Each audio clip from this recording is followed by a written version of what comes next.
Well, welcome to a new year and another episode of Rural Strong Live. I'm your host, Brent Adams, and we're starting out this new year strong here with a guy who stands for everything that this show is about: agriculture, country music, and the rural lifestyle. Josh Mitcham is a singer-songwriter, visual artist, and a gentleman farmer whose roots are in agriculture, and they run deep. He's got some new music out here now that just dropped, and we're going to talk about that here a bit later on the show. But first of all, Josh, welcome in here to Rural Strong Live. Hey, good to see you. Hey, how you been? Good. I like the gentleman farmer. That sounds good. I don't know how much of a gentleman I am, but well, we had to sell it, right? Yeah, we had to sell it. How were the holidays? Oh, they were wonderful. We actually, I spent some time in Florida. It was unseasonably warm, about 80 degrees. So the 18 degrees that I woke up to this morning was a little hard to swallow heading back to work. Now here in this Kentucky and Indiana area, we've got a little snow coming here, and it's starting to feel like wintertime now. I say bring it on. I'm good for one snow, and then I'm over it. Right. Yeah, no, I'm the same way. Then it could go back to that 75 or 80 degrees, and that'd be just fine. I filled up my propane tank today, and I guess I'm good for a little while. Ready to rock and roll here. And Christmas came early for some people. December 26th, you dropped a new single here, Between This Bottle and You, and we'll go into greater detail about that later. But the press I've seen about it here over the past week or so has been positive. Well, I hope so. And I didn't even have to pay them. But it's so I wrote that song with a guy named Josh Mitcham, who is in Poe Ramblin' Boys, which is a Grammy-nominated bluegrass band. Well, he's from Shepherdsville, but they're based out of Tennessee. They're touring all the big bluegrass things. But he had sent me a song. He said, "Josh, it's too country for a bluegrass band. Why don't you do something with it?" So we kind of went back and forth. You know, technology the way it is. We were able to send ideas back and forth, and I ended up recording it for my record. And I thought it'd be a good first single. Well, I tell you what, you talk about Shepherdsville and you talk about artists, man. Everybody makes a big deal about everything going on in Nashville, and rightfully so. But there is a lot of talent floating around in the state of Kentucky. I did the Nashville thing. I always tell people, you go down there with the best of intentions and with an idea that I'm going to do this thing and it's going to, I'm in control of it and they're not going to change me. But I was telling my buddy Lance Rogers, if somebody pushes you like this, just barely, puts a little bit of pressure on you 1,000 times, you'll end up on the other side of the room. And, by the time we were kind of done with Nashville, we had went from one place to a completely other place, I felt like. And the good thing about Kentucky, as long as Kentucky keeps supporting Kentucky artists, then we don't have to go down there to try to find stardom or to find fans. We can just support ourselves. We were talking about kind of farm to table and direct sales of agriculture products. It's the same with our music. It's easy to be a fan of somebody who's on the radio and is already famous and has a big following. But it's just as easy to go to your local music venue or local bar or wherever and discover somebody who maybe you went to high school with that you didn't know was talented or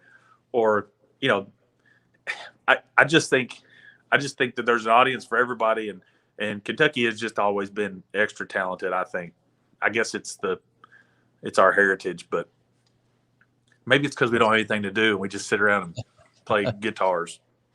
Well, I tell you what, it makes for some great music here. And you make your home in Webster, Kentucky. Tell us about your Kentucky roots and tell me a bit about your background in agriculture. All right, so grew up in Breckinridge County on the next farm over where my parents live.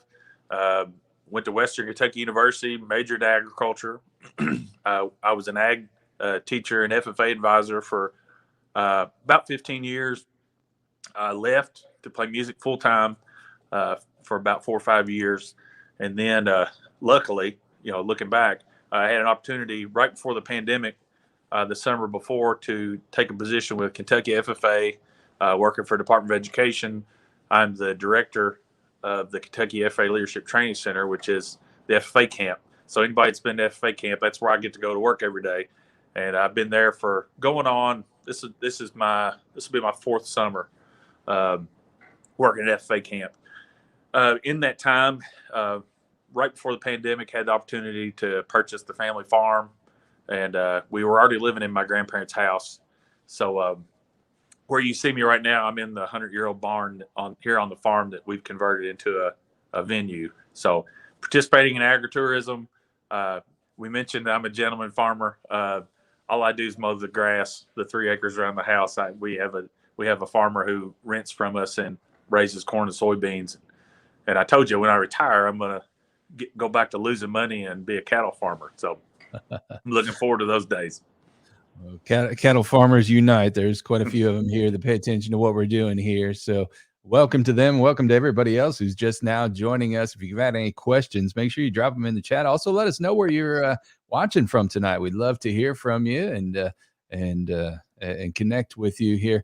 You talk about the position there with Kentucky FFA. Tell me a bit about what that center, what it looks like, and how you've seen it develop future leaders. Well, it actually started as a CCC camp, Conservation Corps camp, back in the mid 30s. There was barracks, and I think they planted like 15,000 black walnut trees in Breckinridge County to help with erosion and stuff like that. But they were only open for a few years. That was during Roosevelt's post-Depression New Deal. After that, it sat vacant for a little while, and then Kentucky FFA, the ag teachers, purchased it they cut them a pretty good deal, I think, and converted it into a boys' camp. And it pretty much stayed a boys' camp for a long time.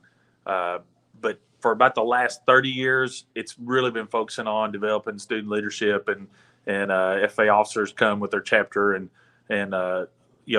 really kind of hone in on those skills they can take back to their chapters and their hometowns and try to help their communities and hope that a lot of those kids end up being agricultural leaders, in industry or get into politics and things like that, or they become musicians and go out and don't make any money. Like yours truly. Well, if they do that, hopefully they'll at least continue to tell the story of agriculture, because it's so important. I tell you what, we were there at the FFA convention in Indianapolis here a few months back, and just amazing to see just the caliber of students that are coming through that. Just so sharp, so well spoken. It's one of those things where it's not just, and it's been this way for a long time, but it's not just farm kids who are joining FFA now. Other kids from all backgrounds are seeing the benefit of the public speaking and the leadership exposure and being put in those situations where you have to, be professional and responsible and all those things.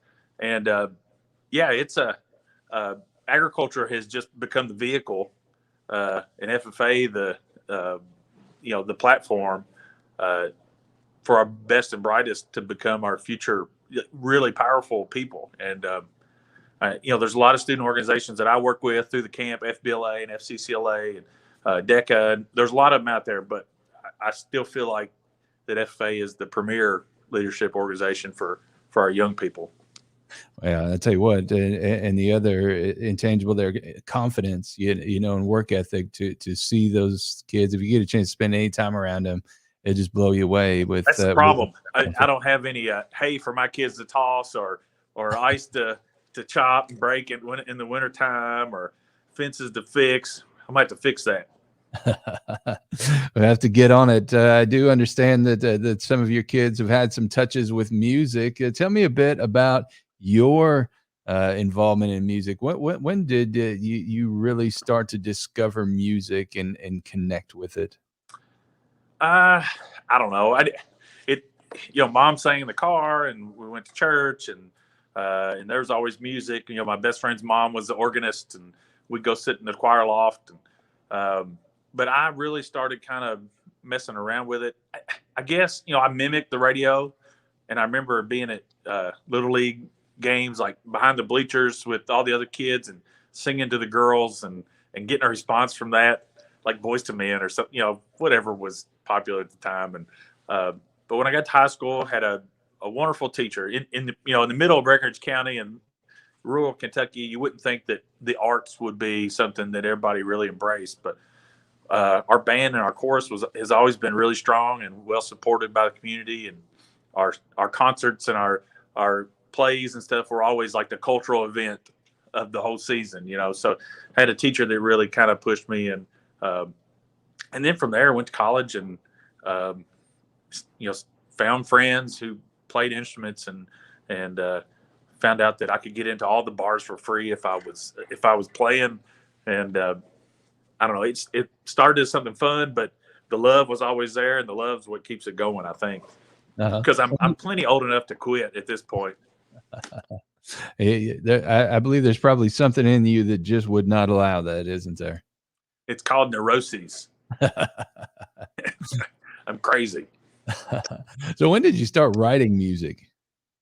It's funny. I was listening to another podcast today, and they asked the guy, when do you write his first song?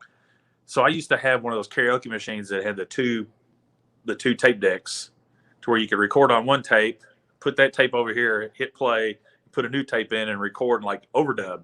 Right. And I started doing that with like a Casio keyboard when I was like 10 or 11 years old, and just stupid songs like about Cal Ripken and George Brett or something.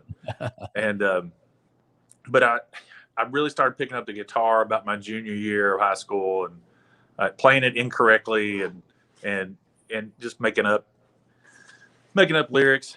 And then it was easy. It was easier probably to just play other people's songs, in college, to get the response you wanted. But the guys that I was with, we really wanted to do our own stuff, and I've always kind of felt like I like to write, and that was a good way to get those things out. My wife accuses me of writing only sad songs, but I heard someone else say, I think it's Rob Thomas of Matchbox 20, that ages me a little bit, but he said, when I'm happy, I don't write it down. Man, I'm so happy right now. Right. You're out doing stuff. You're hiking or whatever you do that's fun. But when you're sad or when you're depressed, like, that's kind of when you're trying to get those things sorted out and worked out. Right. And they come out in rhyme for me. So when did you feel like it actually started to click, where it went from just playing covers to actually, hey, there might be something here? when I was in Florida, which was the first real band I was in college, honestly, if I wanted a career in music, that was the opportunity. Like full time touring. I would have been 20 years, down the road with those guys at this point, which we're all still friends. But we were touring with Little Big Town at the time. Had the same manager. They had just had a #1 hit with Boondocks, and it was just kind of a crossroads for me. I had 2 infant children and a really good career. So I was kind of living 2 parallel lives, and they were converging, and it was kind of, I needed to make a decision. So I chose my family, because I knew if I chose the other direction, maybe I don't have them anymore. So that was, and I probably wasn't in the right headspace then either.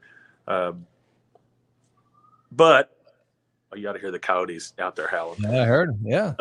But I took a break for a little while, and that's kind of where second time around with Jericho Woods, that's when I was kind of like all business, and it was all for just the music, not anything else. None of the, the fun, or there never were really girls, but all of that stuff, kind of put that aside, and it was like, play the show, go to the hotel, get a good night's sleep, get up early, eat breakfast, get some coffee, head to the next show, and do it all over again.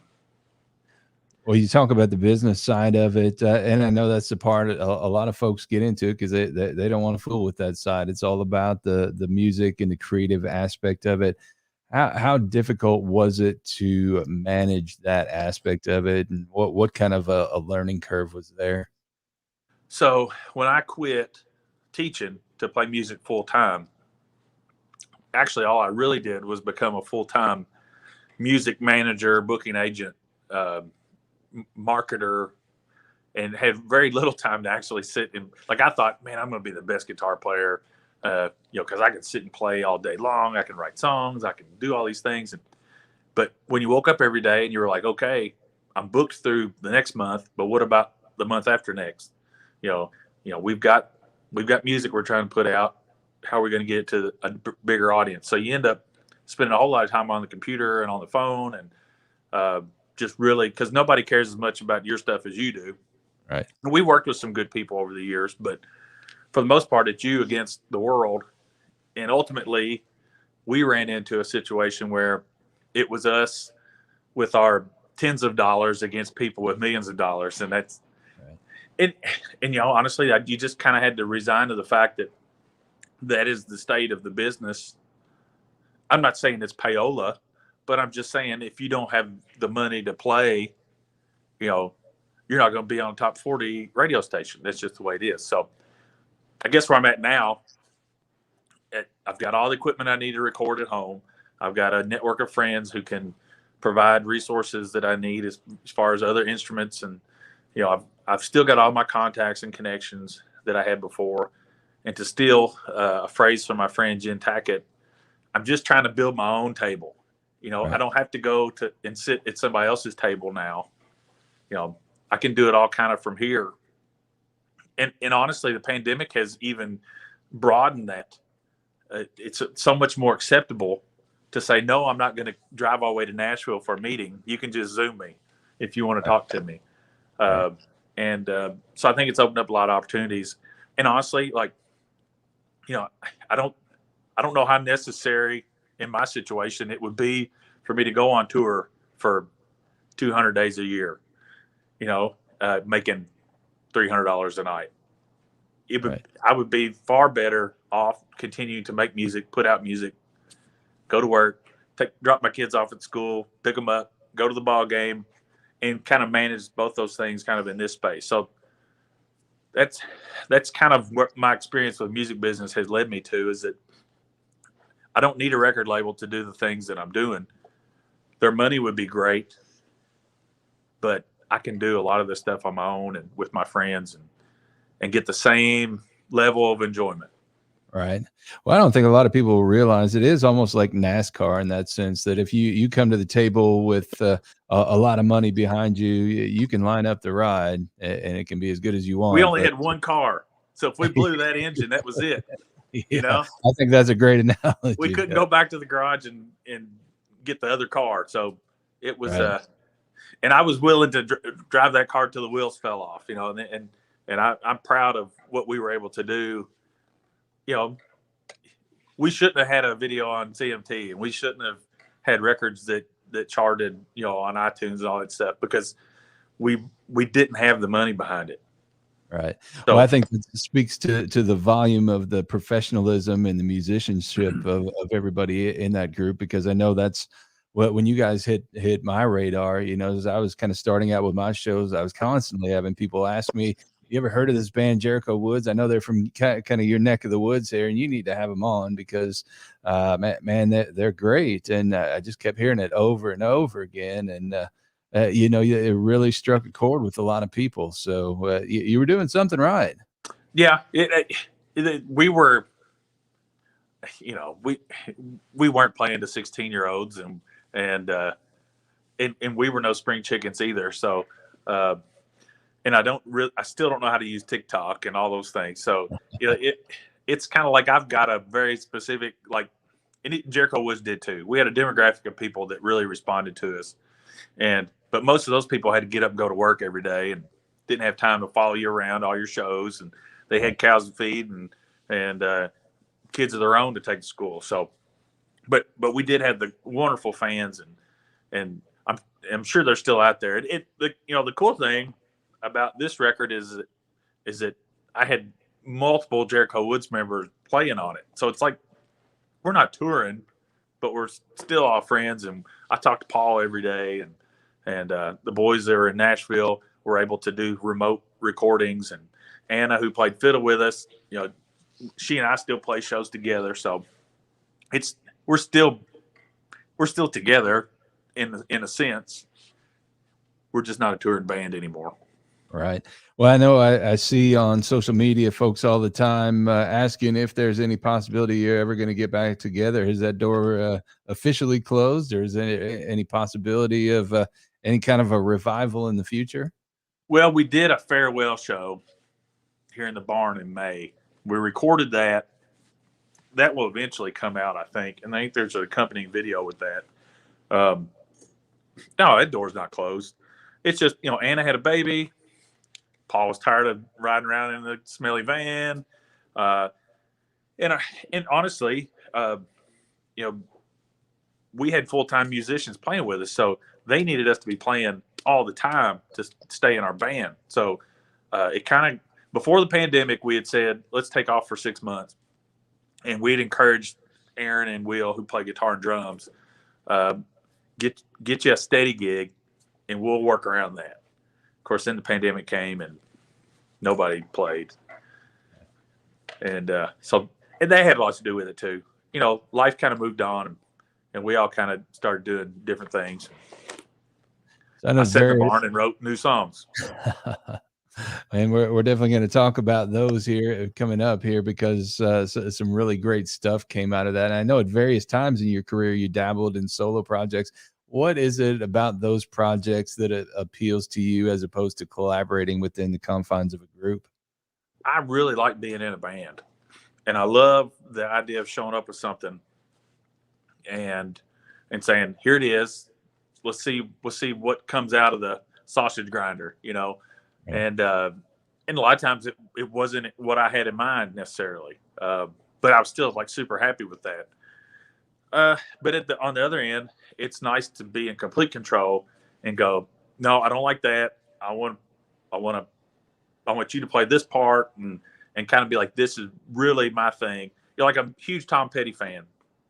I loved all the Heartbreaker records, but I also loved it when Tom was like, nope, this is a solo project. We're doing it this way. And, just kind of being able to, like, for instance, the guy who, Corey Pollard, he's from New Albany area. He did the mastering of this record. He was like, can I mix it? And I'm like, no, I kind of know exactly how I want it to sound, even if it's wrong. Like, I was kind of real romantic about the whole idea of, I did it all wrong, but I arrived at this particular sound, and I don't want to start from scratch, and you do it, and me not be happy with it, right, even if it's better than mine. So I've kind of been not a jerk, but I'm like, no, I want it. Even if it sounds lo-fi and not professional, that's fine, because I did it, and I'm not a professional. I'm not a technician. I would keep twisting knobs and doing things until it sounded like I wanted to, and then I'd stop and go, okay, that's good. So I did most of the vocals in the barn, and then the rest of the stuff, anything that I cut was cut here on the farm. Paul came in here and did bass, and Anna did fiddle here in the barn. The drums and stuff were done and sent to me via the interwebs. Aaron played some guitar here and there in different places. My friend Aaron Biebelhauser from Louisville did some steel guitar and piano, and recorded that remote. Everybody has become really good at. You could, if you wanted to make money playing music, especially if you were a session guy, you need to figure out how to do things at home and send them out. Right. A lot of guys are already doing that anyway, but I think everybody has kind of become more capable over the last 2 years of being able to do things from home, and technology is good enough to make things sound good. A couple of good mics and a MacBook, and you can do some magical things. So I know your last, and we'll talk about this here in a bit here, but the first solo album you had here in 2019 was done in a studio in Louisville. How did that whole process, besides what you're talking about, sharing files, how was that whole process different? So with that one, I really wanted to go into a good studio and do it there. Like, I did a lot of work ahead of time. Like, I had all the arrangements done and the songs done, but it was nice to go into a very reputable studio like Ray LaMontagne There's all sorts of stuff that have been cut in La La Land that are wonderful. And Ann, who works there, who's the engineer, she was great. I'd be like, hey, I like this sound. She's like, okay, then we'll use this mic and we'll do this. And it was neat to do it that way. And on that record, my two oldest kids both participated. So Will played some trumpet on a song, and Jonah sang some backup vocals on a song. So it was cool to let them kind of be a part of that. And for me, that was just, I don't know. I had some stuff that Jericho Woods was never going to cut, and I didn't have the money to do it, but I did it anyway and figured it out. And it was cathartic. That word's overused, but it made me feel good, so I did it. Right. It's better than doing drugs, kids. Well, maybe not cheaper, but at least better, huh? Yeah, about the same probably. The joke is teach your kids how to love guitars, and they'll never have enough money for drugs. Yeah, there's no question about it. I had seen it said somewhere where you had songs that like you said, the Jericho Woods wasn't going to cut, and they were just kind of gnawing at you, so you had to get them out there, huh? Well, anytime you do a new record, you'll go back through the catalog. Like I remember Chris Stapleton's last record, and I'm not comparing myself to Chris Stapleton, but he had, like, some of the songs were 10 years old, some of them were 5 years old, some of them were brand new, but if you're keeping a book and a journal, and you're just, a lot of times you'll write 3 songs at a time, and it kind of come in threes like that. And some you just forget. I know Bruce Springsteen would write 75 songs and turn them into 10. He would steal and pick things out, and and I've reused melodies and different things like that before, but there's some that just kind of hang out and hang around and don't ever really fit what you're doing. I've got 3 or 4 that I didn't put on this record that I thought were going to be on there when I started, and then I wrote 2 or 3 different ones, and they kind of got culled out, kind of like the Stepchildren, but they may fit the next one, so we'll see. Right. So do you have a catalog ready for the next one or next 2? Or I honestly, I almost split this one up. I almost like put 5 out as an EP, and then waited for 6 months and do another. But I did them all. They were kind of all like a time capsule of what has been going on for the last little bit, and kind of came out of the same place. So I went ahead and released them all. But I've still got 4, 5, or 6 songs that I had basically finished and just didn't really fit the stuff that I was doing. So I'm sure that's where I'll start with the next one. And I hummed a voice track in my phone on the way home today that'll probably end up being a song pretty soon. So that's kind of how that works.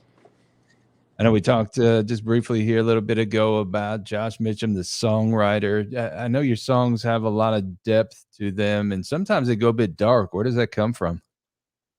Literally, like, I'm the happiest guy. Like, I really am. But you like, my wife watches TikToks about murders, and we're watching 2020 on Friday nights when most people are out having a good time.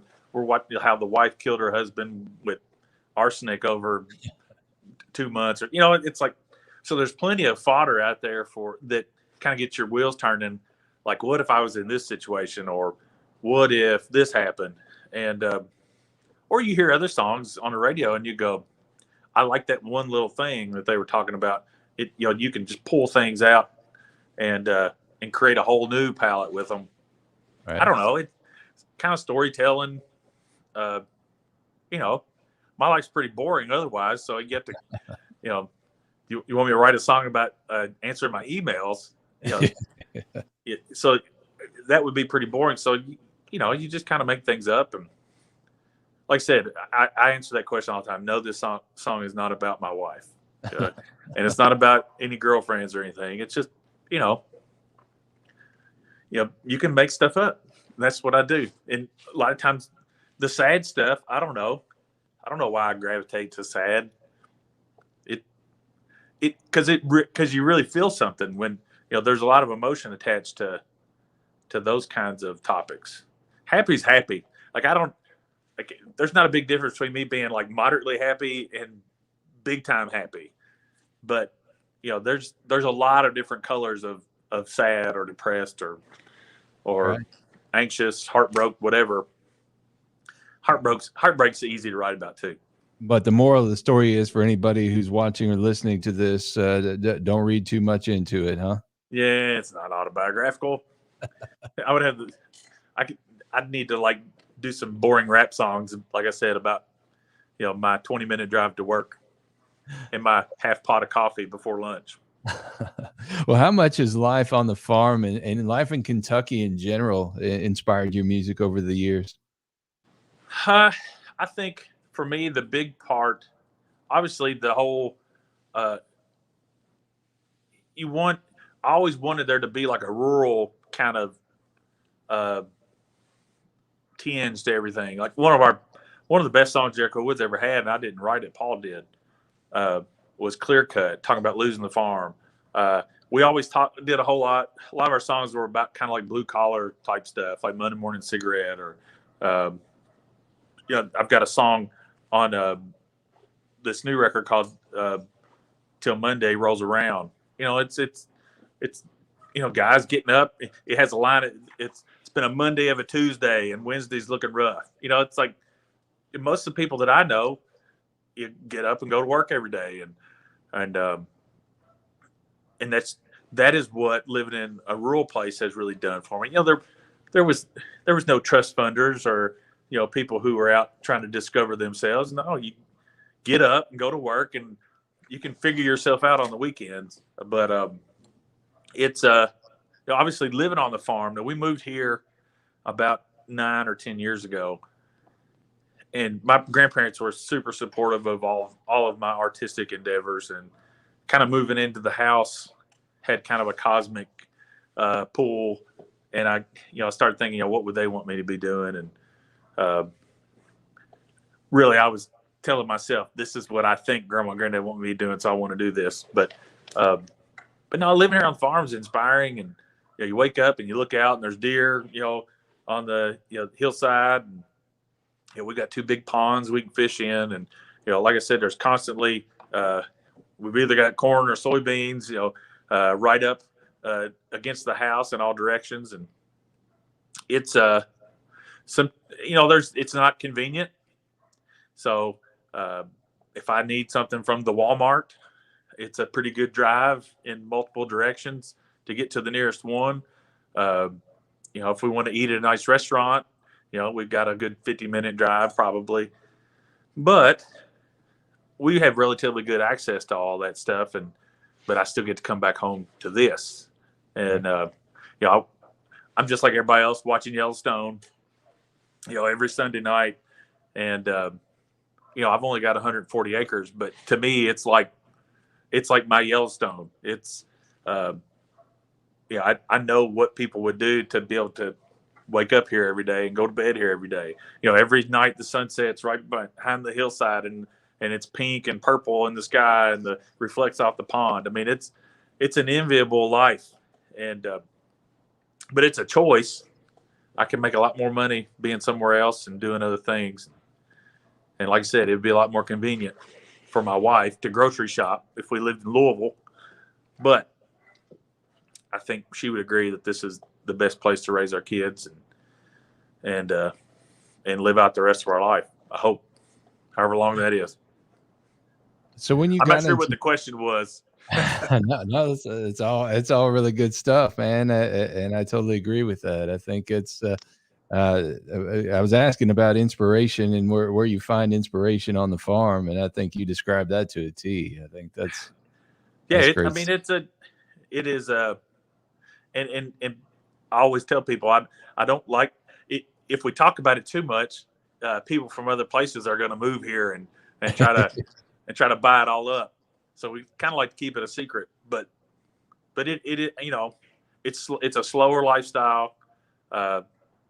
Things happen at a different pace, but I like the pace. Right.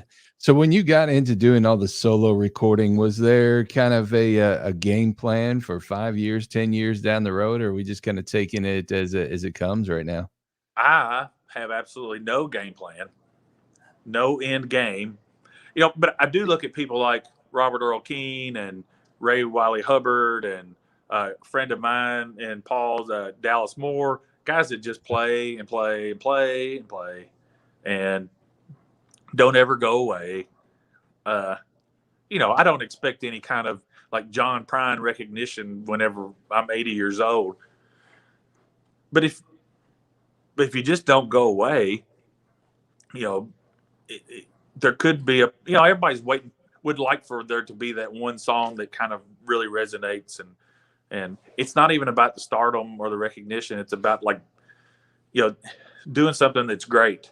And, I was registering a song on BMI today, and I saw that I had like 80 songs registered. I know I've got more songs than that I've written, but it's like, I hope I have 500 songs that I've put out, before I turn into dirt. Before they bury a tree on top of me. But I don't know. I've come to terms with the fact that I can't quit. I probably can't do it at the level that I would like to, just because life is what it is. I don't want to.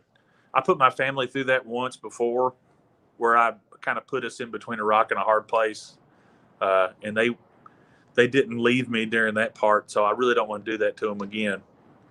But as long as I give Stella all the money I make from playing music, she tends not to complain about me going out and playing. So, Before They Bury a Tree on Me, that should be the final song that you register with yeah, I BMI. meant to say before they plant a tree on top of me. My wife and I joke about that a lot. You can buy those things now where they put your ashes in a little thing, and then they put the tree on top of you, and then you grow the tree. I don't know. No, I think you did say it right. I think I misquoted you there. So. No, I said it wrong. I know I did. That should be the that should be the final song. There's got to be a song in there somewhere. Yeah, I think you're right. And so, when you released "Not That Serious" in 2019, what were you most proud of for that album? I tried to have some complexity to it and some layers. Like Anna did a lot of string parts on it. I'm a huge Beatles fan, and I know that's very probably popular to say because they just had that documentary come out and everybody's getting back into the Beatles. But I'm very much a Paul guy. But I always loved, the fact that they could layer all their songs with all these different instruments, and especially when they stopped touring and they just recorded. And that's kind of the way I looked at it. Like, these songs aren't going to be toured, so I can put Mellotron on them, or I can have Anna put cello and strings over it, and I don't have to reproduce it. But that's what I was proud of that, coming up with parts and going in and trying to bang stuff out on piano, which I'm not a very good piano player. And it was kind of my first foray into like direction and production, like saying, I'd like for you to play this part, da da da da da da da, and then seeing that actually happen, and it was fun. I'd like to do that for other people. I've had a couple people reach out about recording, but that would be fun too. So that was kind of that was the fun part about that, was just being the producer. And the mixer and all that kind of stuff. And I carried that into this new one. Well, somebody who's also a visual artist, is that just the way that you're wired, that you just love the creative process? Yep, I'm already over it. Like, once it's done, I'm over it. There's no paintings of mine hanging in our house because it's really it. Jeff Tweedy said it on a podcast I was just watching. He said, I'm really embarrassed by how excited I am about a thing that I created. He said, but I'm over it just as fast. It's like, so he's shamefully happy about how much he loves his own stuff. But once, and really I want to give it away and other people have it. But it's a creation thing. And even with the music, like, I already know how I want it to sound in my head. So it's just getting it there. And with paintings, like before I painted it, I know what I want it to look like. So I know when I'm done, I don't have to go, is this it? No, I already saw it, with my eyes closed, and I just have to get it to that place. And music and art, they're the same to me in that essence. So the new album is going to be coming out here next month. Nobody asked for this. Are the songs at all different than what was on that first album? I don't know. There's some. It's not like straight country. Here's the thing. I can't open my mouth and sing without it sounding country. So it doesn't matter what style it is. But I kind of lean in the press release that my people created, which is me. I kind of speak to the fact that it would have been real easy for me to lean into the Appalachian music thing that is very, very popular right now, and that I'm a huge fan of. Let me get that straight. I love Tyler Childers, and I love Cole Chaney, and I love all these guys. But I'm not from Appalachia. And the phrase I like to say is I'm closer to John Mellencamp than I am Tyler Childers as far as geography. So, and I was a big fan of Petty and Mellencamp, and I'm a big fan of Ryan Adams, and I'm a big fan of Butch Walker, and I'm a big fan of bands like Nada Surf and these different bands that I listen to all the time and are going to influence what I do, because I don't listen to Garth Brooks every day. I don't listen to popular radio that much, but I do like pop music. And so I guess this, if I had to give this a genre, which is probably not a good idea, but it's like indie pop country. Right. You know what I'm saying? Like it's not the trash that that a lot of people like to say, well, that's not country. And I don't hate that music either, to be perfectly honest. There's a place for it. When I'm on my boat at Rough River, with a cold one cracked open, there's times when the music that's on country radio right now fits that situation. You know what I mean? But I really find myself landing more in an Isbell type place, like where you're kind of teetering on country and Americana and rock. So I've got some touches of all that. So it's not straight up country. I used a lot of sampled drums. So like my drummer Will would send me a drum track, and then I would put some sampled drums over that because I like big drum sounds, and I double the bass to make the bass louder, and put 15 guitars in to make that sound bigger. It's so it's not Merle Haggard, but it's not Florida Georgia Line either. So it's somewhere in the middle, and that's a pretty wide spectrum. Right. It moves around. It didn't have to have I didn't have to have like I said, there was no end game. So it's like I had this song, it sounded like this. So that's the way I recorded it. I didn't try to make it sound like the other songs. Right. Well, I tell you what, I think that's the beauty of what we have going on here today, is that you don't have to slap labels on it, and something doesn't have to fit squarely within a certain category. It's all about, especially if you're not trying to get it on the radio. Yeah. Because we know what that formula is, and right. And you can do it, and more power to those guys. Like, right. And we've always had the argument that there are artists and there are entertainers, and a lot of those people just want to entertain, and there's obviously an audience for it. I'm not going to call them stupid because they like XYZ artists. They like them, right. So they're doing something right. Right. Yeah, Jericho Woods never had 10,000 people at a show. Right. Well, I tell you what, we talked about how this was recorded in the family's barn here, 100-year-old barn, which we see behind you here. I want to throw up another shot of the barn here, a little wider shot here. And tell me about your history with this barn and why you thought it was the place to do this. I've probably thrown 5,000 hay bales in this barn.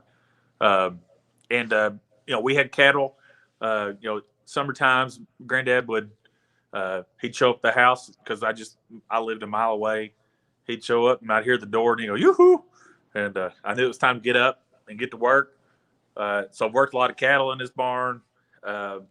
But when we bought the farm, obviously, like I said before, we leased the farm, so it's 100% cropped.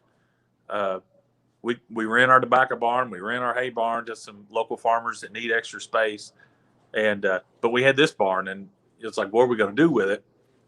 Venues are popular, and I convinced, actually Stella said, don't start. It's a good idea, but don't start doing it yet. And I was like, sure. I'll wait. And I'd already started. And then the pandemic hit. So I was working from home, working remote like everybody else. So I'd bring my computer out here and turn the notification ding up really loud so I could still be sawing and drilling and hammering and hear when I was getting an email.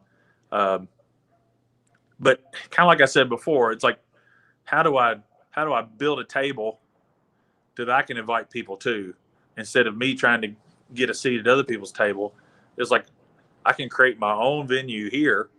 We had our first public concert in November called the Ramble at the Randall. We had multiple acts that are honestly, we had Wolfpen Branch, Tony Logue, who just released a record. It's getting all sorts of, it was on Whiskey Riff the other day, and it's Saving Country Music. It has put it as a anticipated release. He came here and played by himself for $100, because he wanted to be a part of this cool thing we had. Cole Chaney was here. It's just I want to bring some cool stuff out to the country. I don't, why do we keep taking our country music to the city? We need to bring them out here, and let's do it here. And I can still be close to my family. We can have shows here whenever we want, and get that same experience that I would, and that same feeling I'd have if we played a theater, somewhere else, or a festival somewhere else. So just kind of, we're farming music here. So, right. I love it. As we say here on the show every week, taking true country music back to the country where it belongs. Literally. I love it. You released that first single, as we said earlier, Between This Bottle and You, the day after Christmas. Tell us a bit about that song. When I first started recording it, I didn't know what I was going to do with it. I didn't want it to be like super traditional. The drum beat on there, I told the drummer, I said, go listen to Don't Come Around Here No More by Tom Petty and come up with something like that. So he kind of created a loop for that. I wasn't like totally digging it. And, I started cutting some instruments out and stripped it down to just guitar. And Anna had played fiddle on it. And then when Aaron Bebelhauser put steel guitar and the piano on it, I just asked him to do steel guitar. And he's like, man, I know you didn't ask me to, but I went ahead and did piano just because I felt like it needed it. And it slowly turned into my favorite song. So it's it's kind of in the middle of stylistically of how the record flows. So it was a good one to start out with. Kind of just, kind of ease people in and not freak them out too much. When if folks aren't following Aaron Bebelhauser, that's another one to be paying attention to. Yeah, I love him. He calls me old dad. I don't know why. I think he's older than me. Or at least the same age. Maybe it's the white in my beard, but. And you mentioned Wolfpen Branch earlier, another one to be paying attention to. Again, as we talk about great music coming out of Kentucky, there's some fine musicians. Yeah, there's no shortage. Well, I tell you what, before we get out of here tonight, would you mind playing that new song for us? I can do her. And as we should mention, usually the format is we try to get 3 or 4 songs out of an artist. Josh has had some surgery here, so he's going to gut it out for us on at least one here in Cal Ripken spirit. He's going to he's going to bang one out. Don't want to miss a game. But I'm going to get out and let you do your thing here. All right, buddy. I appreciate it. Yeah, I wrote this with Josh Wrinkle from Paul Ramblin' Boys. You can get it on all the platforms. The album will come out February the 18th on all platforms. I don't care if you buy it, you can stream it, you can do whatever you want. Burn it on a CD. I just hope you like it. But here's a song called Between This Bottle and You. I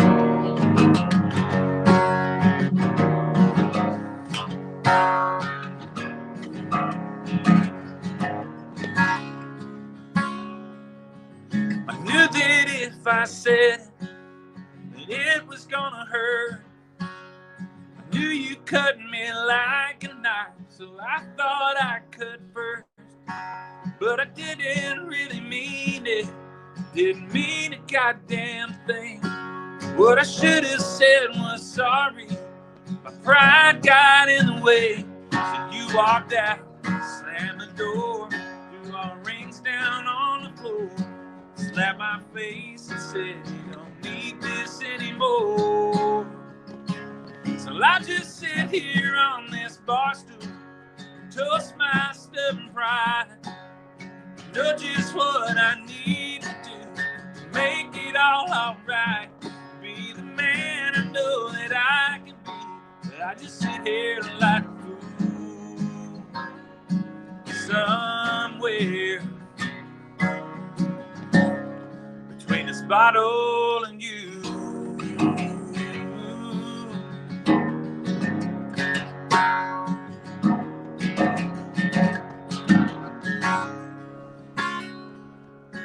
You always called me baby, said I had some growing up to do. Guess you got tired of waiting for some boy to come through. Cause you got lots of love to give, not just push away.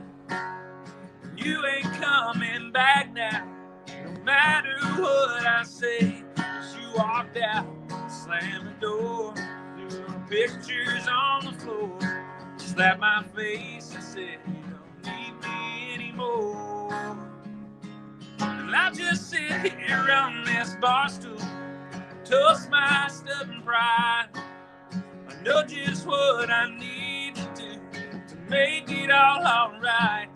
Be the man I know that I can be, but I just sit here like a fool somewhere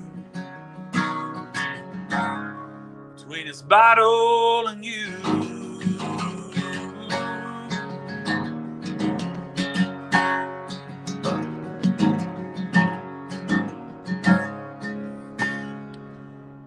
Know that I could fix this if I just put this whiskey down, call you up and say I love you. You'll probably turn around, but I won't call, you won't come. I'm just too damn dumb to apologize. So I guess I'll have another round. And I just sit here on this bar stool, toast my stubborn pride. I know just what I need to do to make it all alright. Be the man I know that I can be, but I just sit here like a fool somewhere,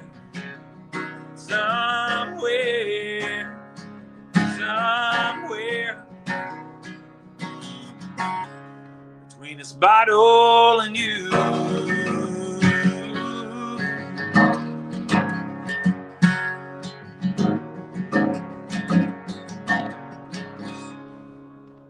Thank y'all so much. I love it. And I can tell you, as I said earlier in the show, this thing's getting a lot of positive press, and you can see why here. That song is a hit. That's great stuff, man. Appreciate it, buddy. So from a performing standpoint, how do you plan to support this album? I'm going to tour locally. May do a couple album release shows. Trying to hit some festivals, some local stuff. Probably just a singer-songwriter acoustic performances. I do play quite a bit in the Louisville, E-Town, Bowling Green kind of area. But we'll see what happens. It depends on what kind of reaction I get to the record and and what folks start calling my barn cat just came up rubbing on my leg. And we should mention the full album, and Nobody Asked for This is slated for release on Friday, February 18th, right during the National Farm Machinery Show in Louisville. If you happen to That'd be a good place for an album release show. Well, there you go. Maybe we can figure something out here between now and then here. I think there may be some people watching that could pull that off. So there you go. We'll throw that out there into the universe and see what happens. We talk about all of your art here, and I know the term Renaissance man gets thrown around a bit loosely here. But in addition to the agricultural pursuits, the singing, the songwriting, the playing, you're also amazing visual artists here. I got to share something here that you shared here recently. When did you find out you had the gift for that, and what does that look like for you these days? That was probably the first thing that I really worked at. Just always, I remember in kindergarten that my kindergarten teacher saying, "This side of the chalkboard is yours. Do what you want." And I've been lucky my whole life to have people that really supported the things that I was doing, whether they liked it or not. They lied and told me that, "Oh, that's great. Keep doing that." But honestly, during the full-time music endeavor, I probably made more income and stayed just as busy with commissions, and I've kind of moved into some mural stuff. I've completed 3 or 4 murals. There's a John Prine mural that I did in Somerset to coincide with when he performed at Master Musicians Festival, and then I've got a mural that I'm doing at Spindletop Farm on the UK Ag Farm in Lexington in the spring. So still doing that too. Love it. If folks want to download your music here, keep on top of all the live performances, or check out that artwork, where can they go to do all that? The Josh Mitcham Music and Art on Facebook, joshmitcham.com. My personal Facebook page. I've also got a Big Head Studios Facebook page. I've probably got too many different places to go, but I'm on Instagram, and I actually do have a TikTok, even though I haven't figured that thing out yet. But any of those things, and my phone number is on there too. So just call me if you need me. There you go. Well, Josh, we want to thank you so much for taking the time to join us here on the program. We want to invite you to come back anytime you want to share more new music, or just come hang out, man. There you go. We can talk farming, we can talk music, we can talk whatever you want. But I'll be honest with you, it's about 28 degrees in the barn right now, so I'll be ready to go in and put my feet by the fire. Right. Well, we'll move this thing along here. We want to thank everybody else so much for joining us tonight. And we want to invite you to subscribe to the Tractors and Troubadours podcast, where each week we bring you agriculture industry newsmakers, hot button industry issues, educational topics, outdoor lifestyle features, and the best in traditional country music. And Tractors and Troubadours can be found at Apple Podcasts, Google Podcasts, Spotify, Stitcher, TuneIn, iHeartRadio, Amazon Music, Deezer, Audible, Odyssey, and YouTube. We honored if you would subscribe, give us a rating, and leave us a comment so we can propel this content to reach as many people as we can here. We also be honored if you go pay a visit to our brand new website, ruralstrongmedia.com. There it features the Tractors and Troubadours podcast, as well as our live stream, some educational blogs, a 24/7 internet radio station, Rural Strong Radio, which features traditional country music, even a little bit of folk, bluegrass, southern rock, and we're even going to have some Josh Mitcham music on there. So I hope you go check that out. We'll have that on there, as well as our original ag programming here. We're just getting that thing going here. We've got some new women in ag features that are going to be coming up here, and a lot more to come here. RuralStrongMedia.com is the place to find all that. Again, we want to thank all our sponsors tonight: Concept Agritech, Gateway Seed, and GoatLifeClothing.com. Quick introduction here. Who's the friend? This is Clooney, the barn cat. There we go. Clooney, another good Kentucky name there. Yeah, that's who he's named after. Rosemary or George? George. He's a little gray. I love it. Well, a great way to close things out. Again, Josh, thank you so much, man. We really appreciate it. Thanks for having me, buddy. I appreciate it. Well, friends and neighbors, the clock on the wall tells us it's time to get on out of here. So until next time, it's Brent Adams. Let's meet up here again real soon, shall we? And hey, bring along a friend.